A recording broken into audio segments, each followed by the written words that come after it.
আওয়ামী লীগের করা মামলায় জুলাই যোদ্ধাকে গ্রেপ্তার, ভাবা যায়? আপনি বর্তমানে এটা চিন্তা করতে পারবেন যে আওয়ামী লীগের করা মামলায় একজন স্বীকৃত জুলাই যোদ্ধা বাদই দেন না, নির্যাতিত নিপীড়িত একজন সাধারণ মানুষকে আপনি কিভাবে গ্রেপ্তার করেন সেই মিথ্যা মামলাগুলায়? আর এদিকে আমাদের সরকার তার হুমড়ি তুমড়ি দেখাচ্ছে।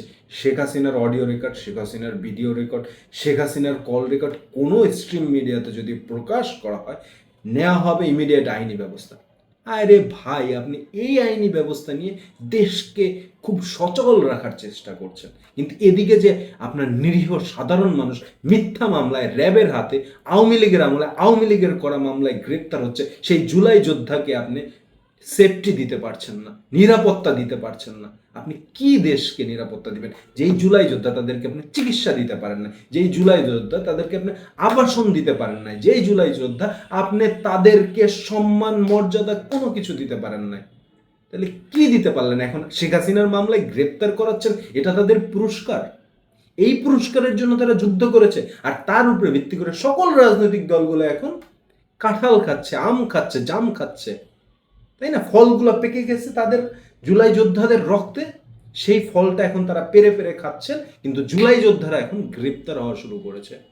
আমার কথাগুলো আপনাদের খারাপ লাগছে, কারণ সত্য কথা সবসময় গায়ে সূচের মতো ফুটে, সত্য মানুষের কখনো ভালো লাগে না। আসুন ঘটনাটা জানি কি হয়েছে। নাশকতার মামলায় তরিকুল ইসলাম নামে একজন যুবককে গ্রেপ্তার করা হয়েছে। তার বয়স 25। তাকে উত্তরা থেকে র্যাব গ্রেপ্তার করেন। তিনি একজন মাদ্রাসার শিক্ষক।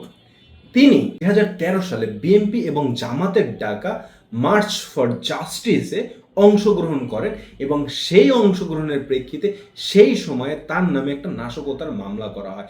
সেই মামলার প্রেক্ষিতে র্যাব এখন এসে তাকে উত্তরা থেকে গ্রেপ্তার করে। আমরা পুরা বাংলাদেশের মানুষ জানি এইখানে শেখ হাসিনা তার ফ্যাসিজমের সর্বোচ্চ কেলেঙ্কারি করছে, এবং এক রাতে এত মানুষকে মারছে পাখির মতো। আর সেই জিনিসটাকে কেন্দ্র করে সেই ছাত্রদের উপরে, সেই আলেমদের উপরে মামলা করে জালেমরা, আর সেই মামলায় এসে আলেমদেরই, সেই যোদ্ধাদেরই আজকের গ্রেপ্তার করা হয়। আমি চাই যারা গ্রেপ্তার করছে, যেই উৎসুক পুলিশ, যেই উৎসুক র্যাব গ্রেপ্তার করেছে, তাদের গ্রেপ্তার করে তাদেরকে খতিয়ে দেখা উচিত যে তারা কেন এটা করলো, কি কারণে করলো। তারা কি জানে না এটা একটা আপনার মিথ্যা মামলা? এই লোকটা যদি অন্য কোনো অপরাধ করতে তাকে গ্রেপ্তার করতেন, আমার কোনো দাবি ছিল না। এই লোকটা যদি কোথাও নাশকতা করতো, বর্তমান সময়ে এসে তাকে গ্রেপ্তার না, তাকে মাইরা জেলে ঢুকায় চালান দিয়ে 100 বছরের জেল দিয়ে দেন, কারো কোনো আপত্তি নেই। বাট লোকটাকে আপনি গ্রেপ্তার করছেন সেই 2013 সালের মামলাকে কেন্দ্র করে। লোকটাকে আপনি গ্রেপ্তার করেছেন, এই শিক্ষককে আপনি গ্রেপ্তার করেছেন সেই 2013 সালের বিএনপি এবং জামাতের ডাকা মার্চ ফর জাস্টিসে অংশগ্রহণ করাকে কেন্দ্র করে। এটা এই বাংলাদেশের মানুষের নিরাপত্তার হুমকির কোশ্চেন। কারণ যেই মিথ্যা মামলাগুলো শেখ হাসিনা করে গিয়েছেন, সেই মিথ্যা মামলাগুলোই কি আপনারা গ্রেপ্তার করা শুরু করেছেন? শেখ হাসিনা কি কলকাঠি নাড়া শুরু করেছে? হাজারটা প্রশ্ন আসে এরকম।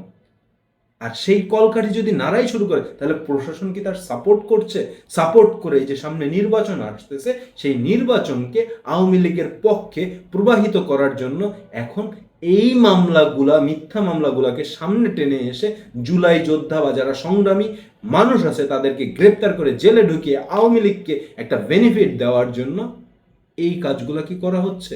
আমার কোশ্চেন আপনাদের কাছে, আপনারা কোশ্চেন করেন সরকারের কাছে, আমরা সবাই মিলে প্রশ্ন করি, সরকার জবাব দিতে বাধ্য। যেই উৎসাহ নিয়ে শেখ হাসিনার এই অডিও রেকর্ড, কল রেকর্ড আপনার বন্ধ করার জন্য এতটা আইনি ব্যবস্থা নিয়ে ফেললো একদিনে, সেই উৎসাহটা নিয়ে আমি চাই যেন এই সব মানুষকে, নিরীহ নির্যাতিত নিপীড়িত মানুষকে যেন তারা একটা সুষ্ঠু সমাধান দিতে পারে, যেই সমাধানে তারা একটা সুন্দর জীবনযাপন করতে পারে, তারা যেন নিরাপত্তা, সম্মান, আত্মসম্মান, আত্মমর্যাদা নিয়ে জীবনযাপন করতে পারে। এটার ব্যবস্থা করুন দয়া করে। যাই হোক, ভিডিওটা ভালো লাগলে লাইক, শেয়ার এন্ড সাবস্ক্রাইব করুন। পরবর্তী ভিডিও দেখার জন্য আমন্ত্রণ রইল। আল্লাহ হাফেজ। আর ভণ্ডামি, সরকারি এইসব ভণ্ড কাজবাজ থেকে বিরত থাকুন।